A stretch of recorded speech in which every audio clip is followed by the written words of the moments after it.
할렐루야. 저는 오늘 세상을 이기는 자라는 제목으로 여러분과 은혜를 나누려고 합니다. 오늘 본문 4절을 우리 다 같이 읽겠습니다. 무릇 하나님께로부터 난 자마다 세상을 이기느니라. 세상을 이기는 승리는 이것이니 우리의 믿음이니라. 아멘. 오늘 말씀이 뭐라고 합니까? 하나님께로부터 난 자는 세상을 이긴다. 그렇게 말씀합니다. 이 세상을 이기는 힘은 바로 우리의 믿음이라. 그러니까 한마디로 말해서 믿음으로 세상을 이긴다는 말이죠. 여러분, 우리는 이 믿음이 무엇이고 세상이 무엇을 의미하는지 오늘 살펴보려고 하는 것입니다. 여러분, 여기서 얘기하는 믿음은 무엇일까요? 그 다음 절 5절을 보면 답이 나와요. 예수께서 하나님의 아들이심을 믿는 자가 아니면 세상을 이기는 자가 누구냐? 예수님이 하나님의 아들이심을 믿는 것, 그것이 바로 세상을 이기는 믿음이라는 것입니다.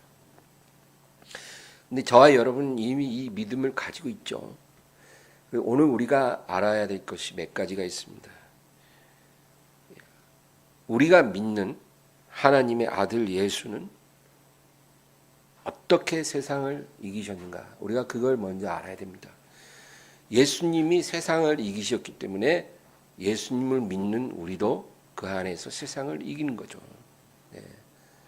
예수님은 이 세상에서 어떻게 세상을 이기셨는가? 우리가 그걸 살펴보려고 합니다.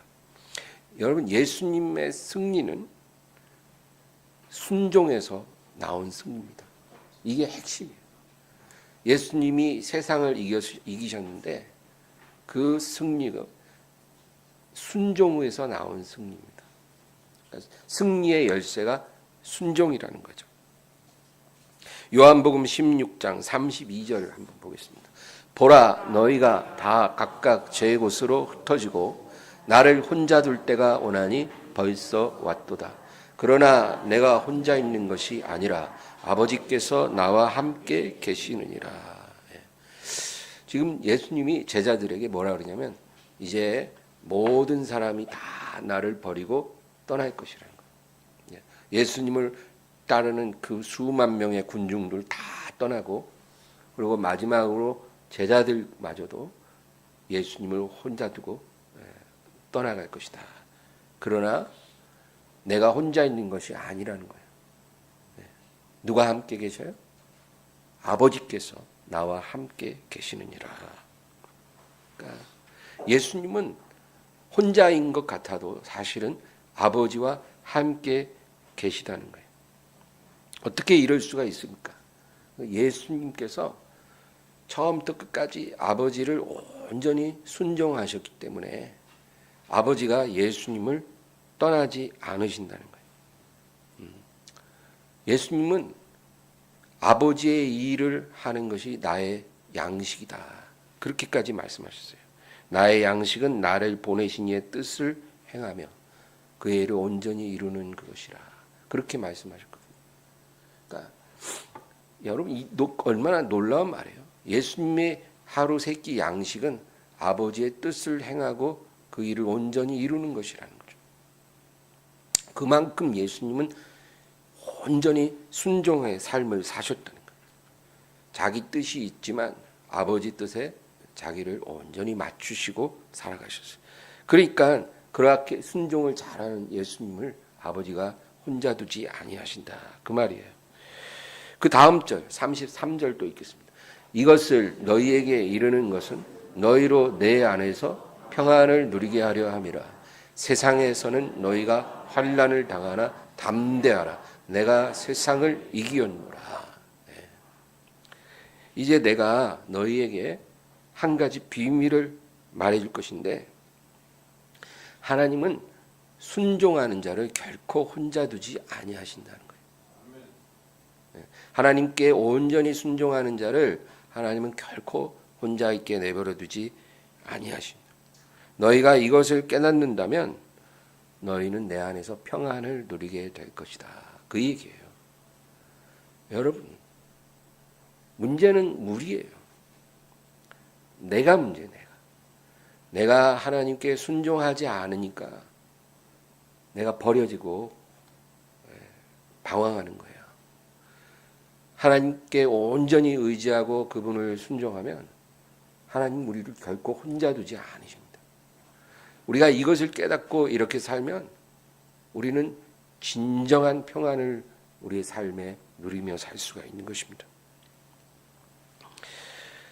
그러므로 세상에서 너희가 내 이름으로 인하여 여러 가지 환난을 당할 것이지만 담대하라.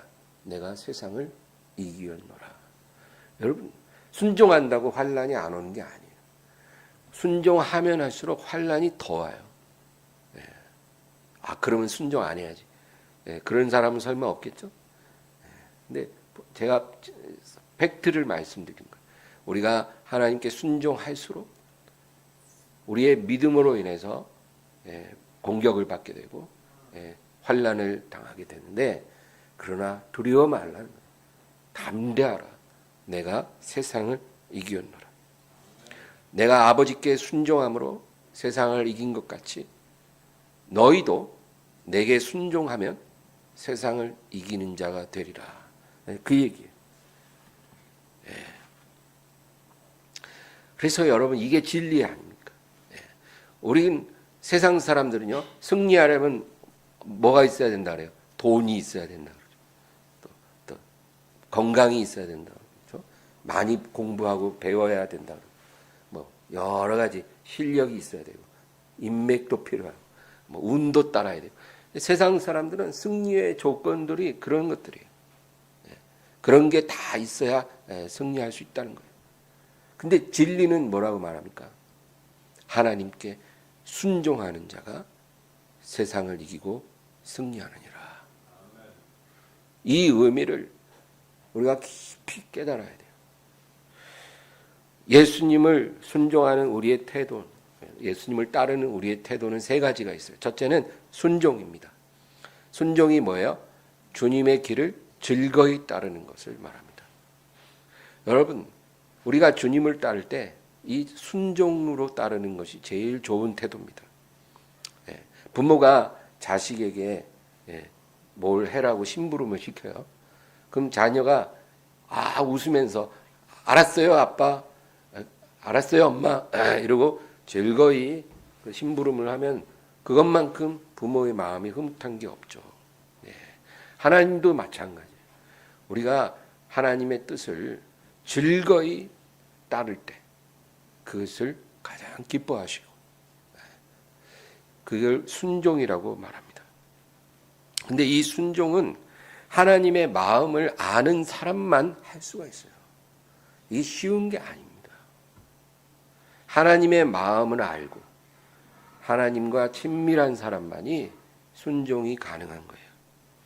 지금 하나님이 내 삶에 어떤 길을 열어주셨어요. 우리에게 주어진 모든 상황이 다 하나님의 뜻입니다. 내가 이 길로 가야 한다는 거죠. 하나님이 나에게 원하시는 어떤 길이 있어요. 그런데 이 길이 비록 내 마음에 맞지 않아도 하나님이 주신 길이니까 이 길이 나에게 제일 좋은 길일 것이야. 우리가 이러한 확신이 있다면 순종이 되는 거예요. 내 생각보다 하나님 생각이 더 훌륭하고 내가 원하는 길보다 하나님이 주신 길이 더 좋은 길이라는 확신만 있으면 순종이 되는 거예요. 그래서 우리는 순종하기 위해서 하나님을 더 알아가야 되는 거예요. 하루아침에 되는 게 아니라 시간이 좀 필요합니다. 하나님의 말씀을 통해서 하나님을 알아가고 우리의 삶의 여러 가지 실수와 과정을 통해서 우리 하나님을 배워가는 거예요. 그래서 믿음이 조금씩 자라갑니다. 그런 순종도 더 쉬워지는 거죠. 두 번째, 예수님을 따르는 우리의 태도는 복종입니다. 복종이 뭐예요? 나의 의지를 쳐서 주님의 길을 따르는 거죠. 순종은 즐거이 따르는 것이고 복종은 나를 쳐서 따르는 거예요. 지금 내가 가야 할 길이 하나님이 원하시는 길일지라도 내 감정이 용납을 못해요. 여러분 그럴 때 있잖아요. 어떤 사람이 너무 미워. 정말 죽을 때까지 저놈은 내가 다시는 안 보고 싶어. 그런데 그러면 안 되잖아요. 우리가 그런 식으로 남을 미워하면 하나님도 우리를 용서하지 않겠다 그랬잖아요. 그래서 해지기 전에 분노를 풀어라. 그 말은 그 사람을 용서해버리라는 거예요. 그가 나에게 와서 용서를 구하지 않아도 내 마음에서 그에 대한 미움과 분노를 탁 털어버리고 용서해버리라는 거예요. 그게 나를 위하는 길이죠. 그게 쉬운가요? 내 감정이 그게 용납이 안 되는 거예요. 나의 본성과 하나님의 뜻이 부딪힌. 그러나 내가 주님의 길을 따르기 위해 나의 본성을 쳐서 나의 의지를 쳐서 복종시키는 것. 이게 바로 이제 복종이라는 거죠. 여러분, 우리가 주님을 따른다고 할 때 우리에게 필요한 게 이 순종과 복종입니다. 이것이 우리를 전진시키는 자전거의 두 바퀴와 같아요. 앞바퀴는 순종이에요. 주님의 뜻을 즐거이 따르는 순종. 이 뒷바퀴는 나의 의지를 쳐서 따르는 복종. 때로는 앞에서 끌어가고 때로는 뒤에서 밀고 이렇게 해서 우리가 이 두 바퀴를 가지고 주님의 길을 따라가는 것입니다. 예수님은 일평생 아버지께 순종하셨죠. 예수님은 늘 즐거운 마음으로 마치 양식을 즐겁게 드시듯이 아버지의 뜻을 받아들이셨어요. 일평생 순종의 삶을 사셨어요. 아버지와 부딪히지 않으셨어요. 순한 양처럼 아버지 뜻에 순종하셨죠. 그런데 성경을 보니 겟세마네 동산에서 이제 예수님이 기도하실 때는 그러지가 않았다는 거예요. 자기의 마음을, 자기의 의지를 쳐서 복종시키기 위해서 밤새 몸부림치며 기도하시는 모습입니다. 누가복음 22장 41에서 44절 보겠습니다. 그들을 떠나 돌 덜진 만큼 가서 무릎을 꿇고 기도하여 이르시되 아버지여 만일 아버지의 뜻이거든 이 잔을 내게서 옮기시옵소서. 그러나 내 원대로 마시옵고 아버지의 원대로 되기를 원하나이다 하시니 천사가 하늘로부터 예수께 나타나 힘을 더하더라. 예수께서 힘쓰고 애써 더욱 간절히 기도하시니 땀이 땅에 떨어지는 핏방울같이 되더라. 42절을 다시 볼게요. 이르시되 아버지여 만일 아버지의 뜻이거든 이 잔을 내게서 옮기시옵소서. 그러나 내 원대로 마시옵고 아버지의 원대로 되기를 원하나이다 하시니. 여러분, 우리는 이 부분에서 처음으로 아버지의 뜻과 예수님의 뜻이 서로 부딪히는 것을 보는 거예요. 왜 이런 일이 생길까요? 여러분, 예수님은 이 세상에 사람으로 오시기 전에는 영원 전부터 아버지와 함께 계신 분이었어요. 사람으로 오시기 전에 하나님 아버지와 동등하신 아들이셨다는 거예요. 그러니까 그때는 한 번도 아버지와 의견 대립이 없으셨어요. 잠언서 8장 30절에 이것을 말해줍니다. 잠언 8장 30절. 다 같이요. 내가 그 곁에 있어서 창조자가 되어 날마다 그의 기뻐하신 바가 되었으며 항상 그 앞에서 즐거워하였으며. 이 예수님에 대해서 얘기한 거예요. 내가 그 곁에 있어서 창조자가 되어 날마다 그의 기뻐하신 바가 되었으며 항상 그 앞에서 즐거워하였으며. 천지 만물이 처음에 조성될 때 예수님은 아버지와 함께 창조자로서 일하셨어요. 그리고 항상 기뻐하시고 즐거워하셨다는 거예요.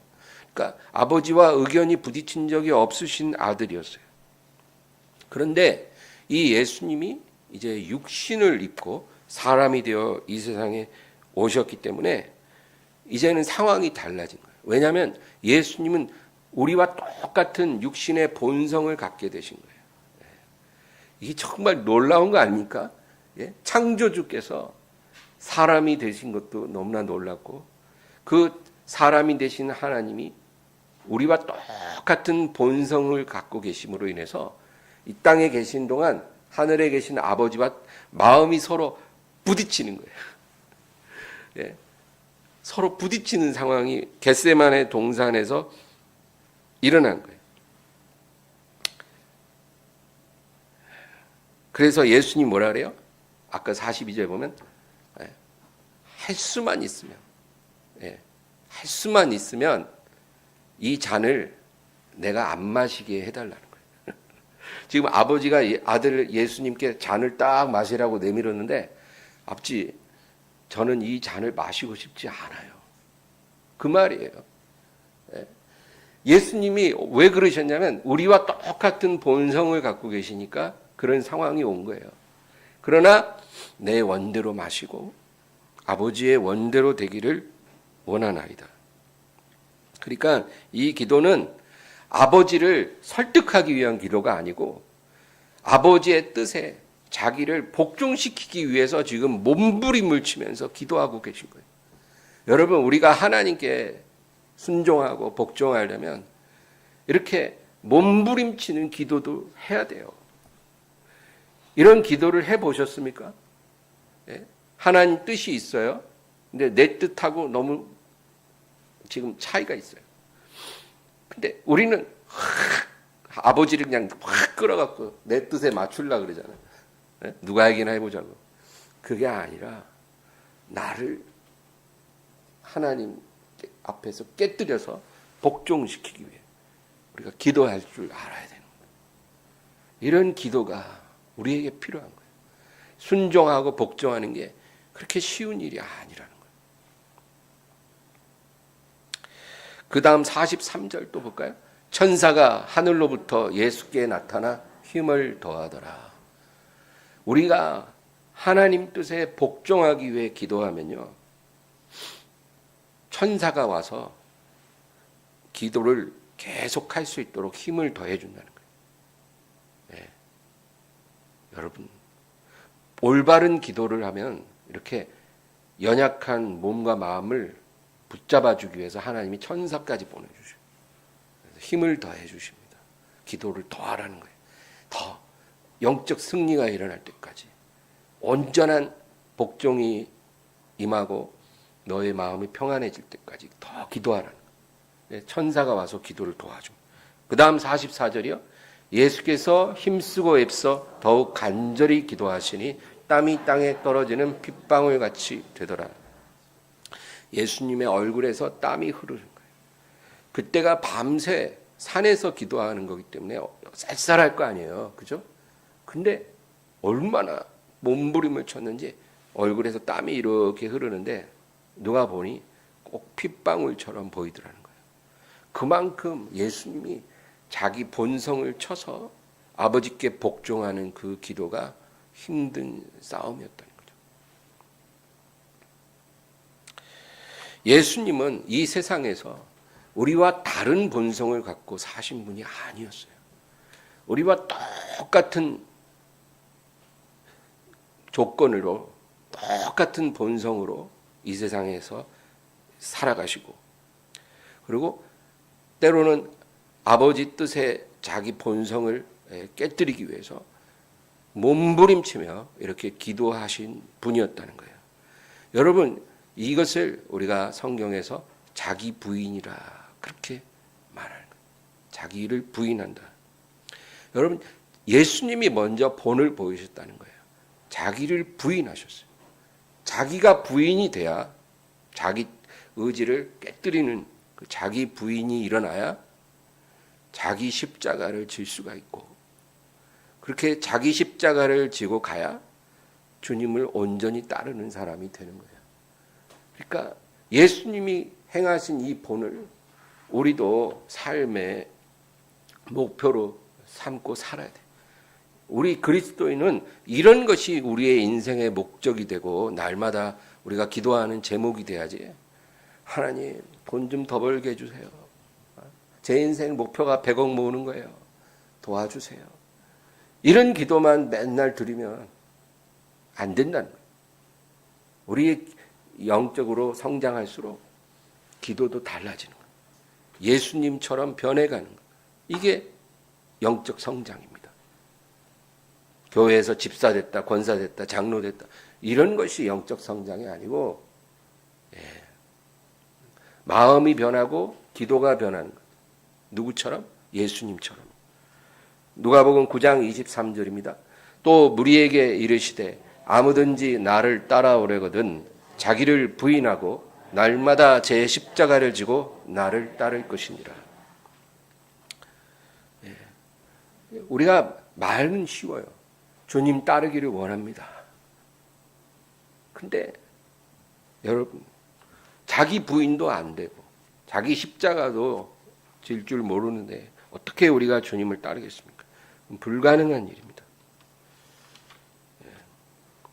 오늘날에 이런 자기 부인, 자기 십자가를 지는 것이 무엇을 의미하는지 전혀 관심도 없고 그냥 교회만 왔다 갔다 하면서 맨날 내게 복을 내려달라, 이렇게 구하는 성도들이 너무 많아요. 여러분, 이런 신앙은 기독교 신앙이 아니에요. 이런 신앙은 예수를 믿는 신앙이 아니고 그냥 우상 숭배나 다를 바가 없어요. 절에 가서 불공 드리는 사람이랑 대상만 다르지 똑같은 신앙이에요. 기독교는 그저 교회 왔다 갔다 하면서 복을 달라고 이렇게 하나님께 구하는 종교가 아닙니다. 기독교는 예수를 따르는 종교예요. 그럼 어떻게 따릅니까? 자기 부인하고 자기 의지를 쳐서 깨뜨려서 복종시키고 자기 십자가를 날마다 지고 주님의 길을 따르는 것. 그게 예수를 따르는 거예요. 그게 기독교예요. 내가 지금 그런 신앙으로 살고 있으면 나는 진짜 리얼 크리스찬이에요. 여러분, 그렇게 살아가기를 주의 이름으로 축원합니다. 그 다음에 예수님을 따르는 세 번째 태도. 제가 빼먹은 게 있죠. 이 말씀, 이 누가복음 9장 23절이 얼마나 중요한지 마태복음, 마가복음에도 예수님 계속 기록이 되어 있어요. 마태복음 16장 24절 읽겠습니다. 이에 예수께서 제자들에게 이르시되 누구든지 나를 따라오려거든 자기를 부인하고 자기 십자가를 지고 나를 따를 것이다. 마가복음 8장 34절입니다. 무리와 제자들을 불러 이르시되 누구든지 나를 따라오려거든 자기를 부인하고 자기 십자가를 지고 나를 따를 것이다. 복음서에 몇 번씩 반복된 구절들은요, 아주 중요하다는 거예요. 아주 중요한 진리예요. 진리 중에 진리예요. 마태, 마가, 누가복음에 다 기록되어 있어요. 이건 우리 삶의 지표입니다. 예수님을 따르려면 말로만 하지 말고 자기 부인하고 자기 십자가를 지고 따르라는 거예요. 그 다음에 우리가 예수님을 따르는 세 번째 태도는 무엇일까요? 항복입니다. 항복이 뭐예요? 할 수 없어 억지로 끌려가는 것입니다. 여러분, 이 항복은 순종이나 복종하고는 좀 달라요. 순종이나 복종이라는 것은 자기의 결정권이 있는 거예요. 그래서 우리가 기꺼이 주님을 따르기로 선택하는 거죠. 그게 순종이고 또 복종인 거예요. 그러나 이 항복이 뭘까요? 이제 나에게 남은 카드가 한 장도 없어. 뭐 선택권 자체가 이제 주어지지가 않은 거예요. 카드가 없어, 더 이상. 그러니까 어떻게 해요? 그냥 두 손 들고 항복하는 거예요. 예? 전쟁에서 이제 총알 다 떨어졌어. 포탄도 다 떨어졌어. 무기가 없어. 그런데 이제 적군이 막 몰려와요. 그럼 어떻게 해요? 도망갈 데도 없어. 낭떠러지야. 무기도 없고 식량도 없고 적군에 다 포위돼서 이제 잠시 후면 이제 사살될 일만 남았어. 그러면은 이제 두 손 들고 항복한다는 거예요. 항복. 예, 예. 우리가 하나님 앞에 이런 태도를 가질 수 있다는 거죠. 2차 세계대전 때, 그죠?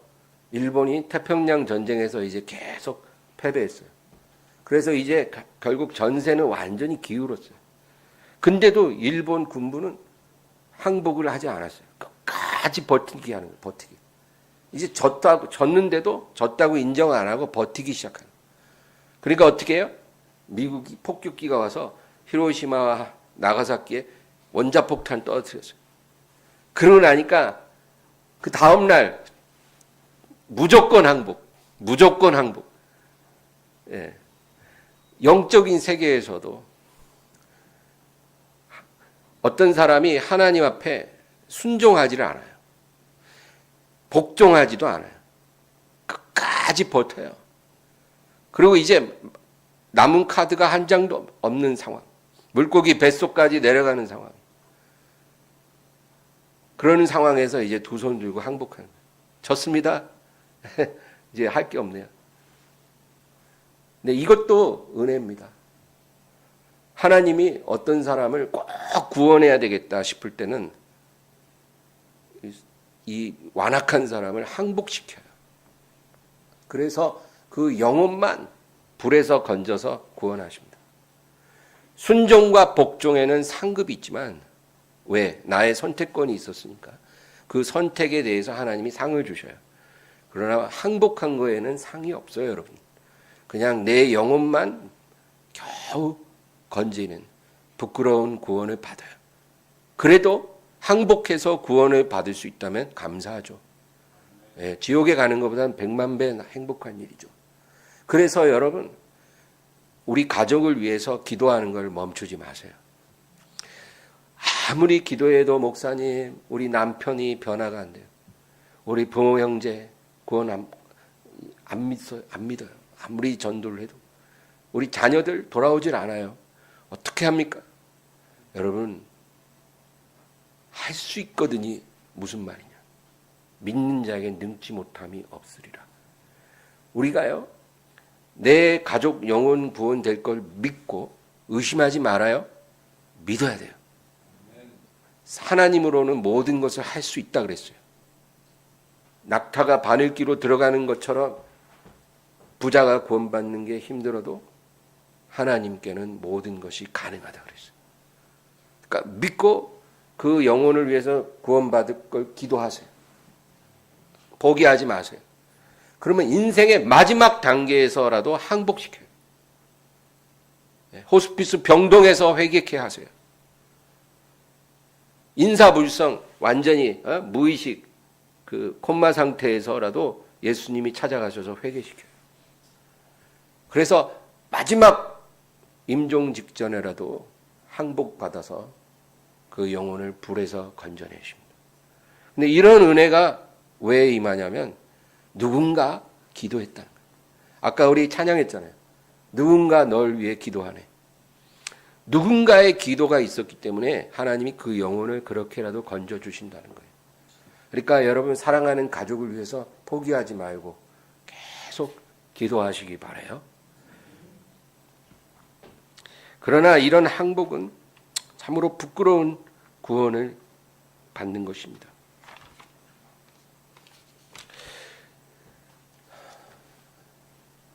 우리가 할 수 있으면 항복당하지 말고 항복하지 말고 순종하고 복종하는 사람이 되길 바랍니다. 그래서 이 땅에서도 하나님의 은혜를 많이 받고 그리고 하늘나라에 가서 상도 많이 받아야죠. 그러나 순종하는 것이 복종하는 것이 그렇게 쉬운 것은 아니죠. 하나님을 알아야 합니다. 하나님에 대한 지식이 있어야 돼요. 그리고 내 생각보다 하나님 생각이 더 좋은 것이고 내 계획보다 하나님 계획이 더 좋은 것이고 내가 구하는 것보다 하나님이 준비한 게 더 좋은 거라는 확신이 있어야 순종이 되는 거예요. 툴툴 털어버리고 내가 생각했던 거 다 털어버리고 하나님께 순종할 수가 있는 거예요. 그래서 우리가 이렇게 말씀도 배우고 성경도 읽고 기도도 하는 거예요. 하나님을 알기 위해서요. 하나님을 알면 알수록 순종이 되고 순종과 복종이 이루어지면 세상을 이기는 승리가 임하고 하나님의 영원한 생명을 얻게 되는 것입니다. 여러분, 이 씨 뿌리는 농부의 비유가 있어요. 잘 아시죠? 그 중에 네 번째 땅이 어떤 땅이? 옥토밭입니다. 옥토밭. 이 옥토밭은요, 씨가 딱 뿌려지면 바로 결실이 일어납니다. 그래서 30배, 60배, 100배의 결실을 하더라는 거죠. 그럼 어떤 밭이 옥토밭을 말할까요? 잘 갈아진 밭입니다. 잘 갈아진 밭. 그 밭에는 돌멩이도 없고 잡초도 없고 가시덩굴도 없어요. 그냥 잘 갈려진 부드러운 흙이 깊게 깔려있는 땅이 그게 제일 좋은 옥토밭입니다. 그런데 이런 옥토밭이 원래부터 그렇게 존재하는 땅이었을까요? 여러분, 처음부터 옥토인 밭은 없습니다. 자연적으로는 이런 밭이 있을 수가 없어요. 누군가 그러한 밭을 일구기 위해 땀을 흘리고 수고했기 때문에 그러한 밭이 조성이 된 거겠죠. 누가 그렇게 땀 흘려 수고했을까요? 누가 그 밭을 그렇게 옥토로 만들어 놨을까요? 씨를 뿌리기만 하면 30배, 60배, 100배 되도록 만들어 놨을까요? 그 밭 주인이에요. 밭 주인. 밭 주인이 그렇게 해놓은 거예요. 여러분, 이 비유가 우리에게 말하는 게 뭐냐면 이 밭은요, 우리 마음을 말해요. 마음. 그럼 밭 주인 누구예요? 나예요? 내 마음 내 겁니까? 성경은 우리 마음도 우리 육체도 우리의 삶도 내 것이 아니라는 거예요. 누구 거예요? 하나님께 속했다. 하나님 것이라는 거예요. 그러므로 밭 주인은 하나님이에요. 하나님이 자기 밭을 옥토밭으로 일구시는 거예요. 그래서 우리 마음을 계속 연단하시고 갈아엎는 거예요. 예. 그 잠언에 그런 구절이 있잖아요. 풀무로 은을, 도가니로 금을 연단하거니와. 바뀌었네? 도가니로 은을, 풀무로 금을 연단하거니와 여호와께서는 사람의 마음을 연단하시느니라. 그러니까 하나님은 우리의 마음밭을 일구시는 밭 주인이세요.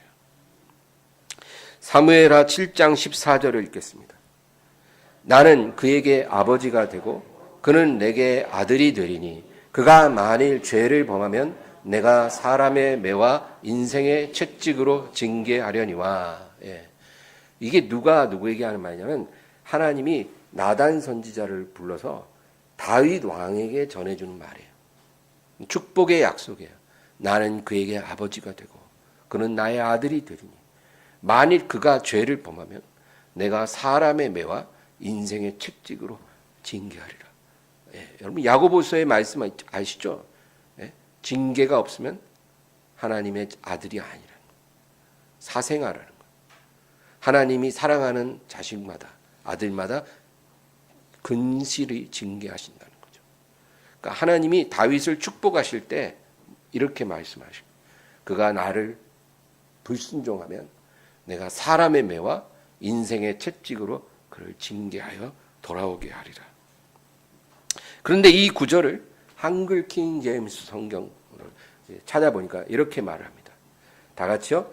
나는 그의 아버지가 되고 그는 나의 아들이 되리니 만일 그가 죄악을 범하면 내가 사람의 막대기로 그를 질책하고 사람의 자식의 채찍으로 징책하리라. 예. 여기 보면 이 번역이 더 정확한 번역이에요. 사람 자식의 채찍으로 징책하리라. 예. 그러니까 이게 무슨 말이냐면 네가 나에게 불순종하고 죄를 범하면 내가 자식이라는 채찍으로 너를 징계한다는 거예요. 예. 예. 여러분 자식은 축복의 통로이면서 또 우리를 징계하는 도구이기도 해요. 그래서 실제로 다윗이 밧세바로 인해서 죄를 범했잖아요. 그 어떤 일이 일어났을까요? 하나님이 다윗을 징계하시는데 그 징계가 죄다 자식으로 인한 징계. 죄다. 미리 말씀하신 그대로 됐어요. 예? 밧세바와의 사이에서 난 그 불륜 관계로 낳은 아들이 병이 나서 죽어버립니다. 기도해도 소용이 없어요. 그리고 얼마 후에 그 장남인 암논이 이복 누이를 강간해요. 그러니까 그 이복 누이의 오라비 압살롬이 열받잖아요. 그렇죠? 자기 여동생이 그렇게 험한 일을 당했으니까 뚜껑 열렸어요. 그래서 장남인 암논을 죽여버려요. 그리고 그 압살롬이 몇 년 후에 아버지에게 모반을 해서 아버지의 첩들을 또 욕보여요. 그리고 결국 압살롬도 죽임을 당하죠. 다윗 집안에 계속 문제가 일어나는데 그 문제가 다 자식으로 인한 일들이, 자식을 통해서 다윗을 징계하시는 거죠. 근데 왜 이 얘기를 하냐면 하나님은 우리의 마음을 일구기 위해, 기경하기 위해 우리의 삶에 사람 막대기와 자식이 채찍으로 우리의 마음을 갈아엎으신다는 거예요. 온전히 순종하고 온전히 복종하는 날까지 계속 우리 마음을 갈아버리세요. 불순종의 돌멩이 다 걷어내고, 불신앙의 가시덩굴 다 걷어내고, 그래도 그 가시덩굴이 뽑히지를 않으면 너무 깊어갖고 40년, 50년, 60년 된 가시덩굴이 뽑히지를 않잖아요. 예. 교회 한 5년, 10년 다녀서 안 뽑혀요, 그런 게. 그러면 그냥 아예 불태워버려요. 그냥. 밭을 완전히 화전민처럼 불태워서 그 씨앗까지 다 태워버리더라도 하나님은 끝까지 우리를 일구십니다. 그게 미워서 그러는 게 아니라 포기하지 않았기 때문에 그런 거예요. 포기한 사람들은 아예 징계가 없어요, 여러분. 그냥 네 마음대로 살다가 지옥에 떨어지라고 하나님 내비둬요. 그러나 꼭 구원해야 되겠으니까 하나님이 그렇게까지 포기하지 않고 그냥 불태워서까지도 우리를 일구신 밭을 새롭게 만들어 주신 거예요. 그러니까 우리가 불순종하고 하나님을 거역하면 할수록 우리 인생이 고달퍼요. 50살이면 끝날 연단이 60까지 가고 70까지 가고 80까지 가고 죽는 날 순간까지도 계속 고달프게 가요. 뭐 하나님 타협이 없죠. 우리가 순종해야 하나님의 얼굴에 미소가 탁 떠오르고 햇빛이 비치는 거예요. 고집 부릴수록 계속 그것이 길어진다는 거예요. 여러분 고집 부리지 말기를 바랍니다. 고집 안 부려도 돼요. 하나님 앞에 자존심 다 내려놓으세요. 그냥 착 엎드려 버리세요. 항복하세요. 이렇게 밭을 가는 기경이 마치면 하나님의 말씀의 씨앗이 뿌려질 거 아니에요. 그러면 잘 갈린 이 옥토밭에 말씀 씨앗이 딱 뿌려지면 바로 뿌리가 쫙 내려갑니다. 그것이 믿음이에요. 말씀 씨앗에서 나오는 뿌리가 바로 믿음이라는 거예요. 믿음이 뿌리를 내리기 시작해요. 믿음은 말씀에서 나와야 믿음이지, 여러분 기적 보고 교회 다니고 뭐 축복 바라고 어디 가고 이런 거는요, 그건 믿음이 아닌 거예요. 그거는 그냥 바람 한 번 불면 다 날아가요. 예수님을 따르는 그 대부분의 군중들이 다 사라진 거는 기적만 보고 따랐기 때문이에요. 그러나 말씀의 씨앗으로부터 내려오는 것, 그게 진짜 믿음의 뿌리죠. 그리고 위로 싹이 나고 올라가기 시작해요. 얼마 안 가서 꽃이 피고 열매를 맺어요. 여러분 이렇게 되기를 주의 이름으로 축원합니다. 하나님이 내 인생을 너무 괴롭힙니다. 하나님이 나를 너무 힘들게 하세요. 여러분 탄식하지 마시고 지금 사랑의 하나님께서 내 마음밭을 일구고 계시다. 그렇게 믿으세요. 그리고 일궈지면 말씀이 진짜 뿌리를 내리기 시작할 겁니다. 지금까지는 왜 안 됐습니까? 제가 교회를 얼마나 오래 다녔는데, 설교를 몇백 번을 들었는데 왜 아무것도 없습니까? 그럼 내 마음이 읽어지지 않은 상태에서 씨가 뿌려진 거예요. 가시덩굴이 가득한데 그냥 씨가 떨어지고, 돌짝밭인데 씨가 떨어지는 거예요. 그러니까 아무 일도 안 일어난 거예요. 그러나 읽어진 다음에는 여러분 말씀이 뿌리를 내리기 시작할 것입니다. 오늘 본문 요한일서 5장 4절 읽고 마치겠습니다. 무릇 하나님께로부터 난 자마다 세상을 이기느니라. 세상을 이기는 승리는 이것이니 우리의 믿음입니다. 하나님께로부터 난 자, 곧 믿음의 사람이 세상을 이긴다 그랬어요. 여러분, 이 세상은 무엇일까요? 세상은 하나님이 다스리는 나라를 대적하는 나라예요. 이게 세상의 정의예요. 우리는 이 세상이 너무 좋잖아요. 그렇게 살아왔잖아요, 이전에. 그런데 이 세상의 본질은 예수님이 다스리는 그 아름다운 나라를 대적하는 나라가 바로 세상 나라예요. 그걸 알아야 돼요. 그리고 이 세상 나라를 다스리는 임금이 지금 마귀예요. 마귀. 아담 이래 모든 인류는 이 나라에 속해서 마귀의 종으로 살아가고 있는 거예요. 그들이 알든 모르든. 우리도 그렇게 살아왔었을 거예요. 그러나 이제 우리는 더 이상 그 나라에 속하지 않았습니다. 우리는 예수님의 나라에 속한 거룩한 백성이에요. 우리의 임금은 마귀가 아니라 예수 그리스도시고, 우리가 예수님을 따를 때 우리의 믿음으로 인해서 우리는 세상을 이기는 것입니다. 아담 이래 모든 인류가 다 세상에 무릎 꿇고 종노릇을 했었을지라도 저와 여러분은 예수님을 믿고, 그가 하나님의 아들이심을 믿고, 그가 하나님 아버지께 온전히 순종하고 복종하신 것처럼 우리도 예수님께 온전히 순종하고 복종하고 따름으로 우리도 예수님처럼 세상을 이기고 승리하는 사람이 된 것입니다. 여러분, 이 자부심을 갖고 살아가기를 주의 이름으로 축원합니다. 하나님 아버지, 오늘도 주님을 감사하며 영광 찬양 드립니다. 하나님, 세상을 이기는 믿음으로 살게 하여 주시옵소서.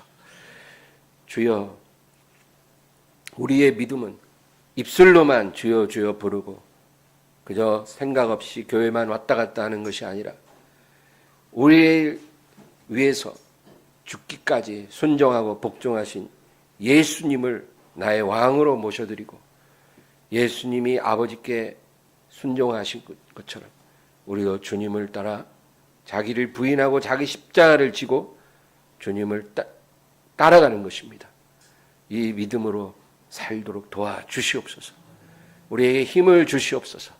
날마다 눈을 뜨밀 때 우리가 이것을 위해 기도하게 하시고, 주여, 침대에 들어갈 때도 이 은혜 주심에 감사하며 침대에 들어갈 수 있게 하여 주시옵소서.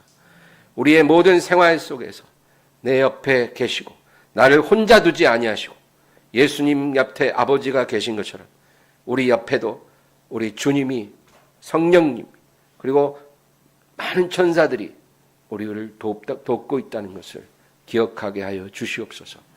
순종하는 자에게 주님이 함께 하신 줄을 믿습니다. 예수님의 이름으로 기도합나이다. 아멘.